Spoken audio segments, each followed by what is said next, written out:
Hello, I am Danal Ansari and this is AUC News. A seal that was found with a frisbee digging deep on her neck was released back to the Horsey Beach.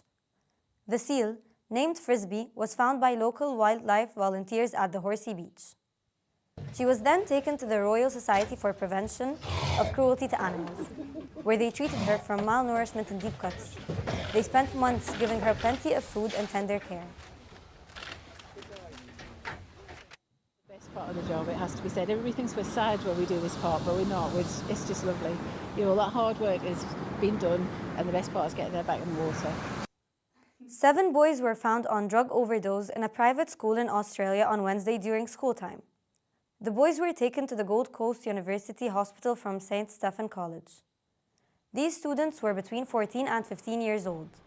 5 of the boys were critically ill and 2 were discharged. I won't go into specifics. I will say we've certainly found some evidence at the scene indicative of what we believe to be a powdered drug. We have some evidence that a quantity was introduced to this group. We will follow through in terms of how much was ingested, and obviously the barrier here is some of those kids are not able to speak right.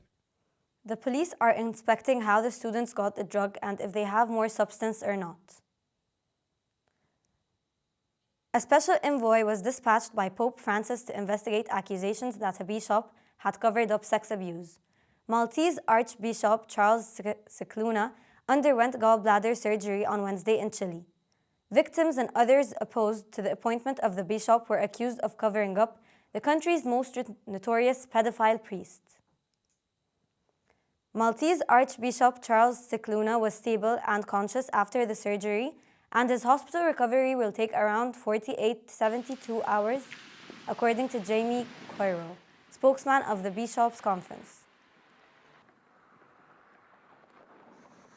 Luna se encuentra actualmente en buenas condiciones, recuperándose satisfactoriamente de la colicectomía laparoscópica, procedimiento mínimamente invasivo con muy buen pronóstico. For now, they are to be handled by Jordi Bartomeu, a Spanish priest who has been serving as Scicluna's translator and notary.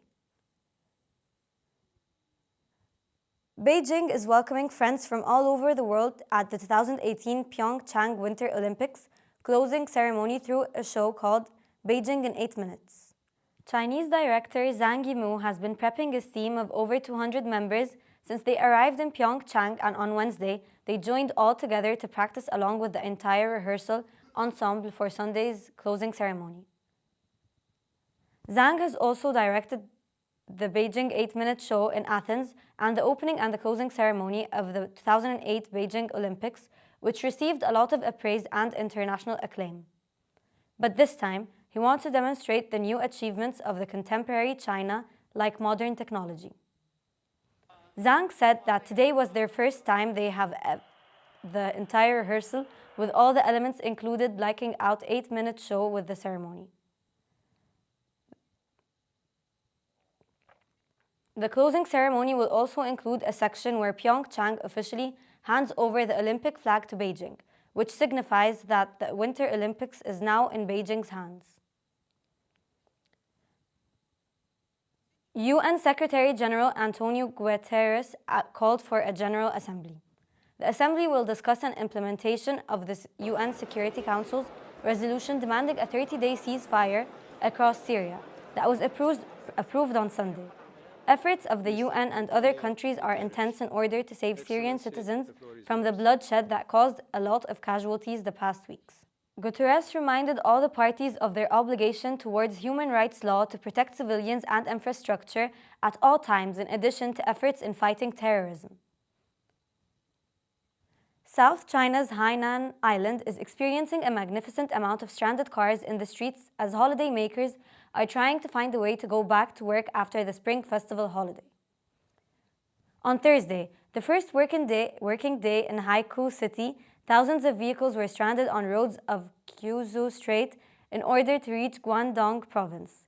Unfortunately, roads were blocked completely and no one was able to go to work.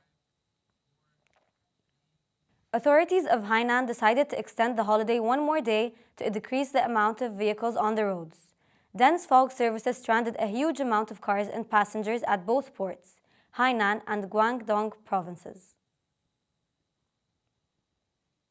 On Wednesday, thousands of Argentinians gathered to protest against President Mauricio Macri's strict measures and high inflation rates. The protest was organized by truckers and other labor unions. After coming into power in 2015, Macri promised to cut government spending to attract foreign investment and boost the economy. Hugo Moyano, the leader of the powerful truckers' union, told the crowd that these policies are affecting the most defenseless part of society. Y la política económica que se lleva adelante, como bien lo dijeron los compañeros, es para perjudicar a los que menos tienen, a los trabajadores, a los jubilados, a las familias humildes, a los niños, y por eso ningún hombre... Students at the American University in Cairo started reacting against the increase in security and specifically the niqab ban, as George Markey introduced this policy before and then now got removed. Now that it was introduced once again, Asil Azeb Osman, a political science student, sent an email to the Board of Trustees addressing her concerns. However, students are still waiting for the reply. AUC, known for its diversity and freedom, has never taken such firm measures in the policies, hence students were shocked when this happened. The camera surveillance all over the campus and the niqab ban were suddenly created, giving very little or no room for the student senate to give their opinion on the issue. The Senator Rasha Fayed spoke out and expressed her opinion on this policy of the niqab ban, discussing equality and the rights of freedom. My opinion, banning the niqab is so unfair. It hits not only the fairness of it, it's equality, it's the right to freedom. Here in AUC, they teach us that we are independent people, that we get to make our own choices, that we are in a liberal school, more or less.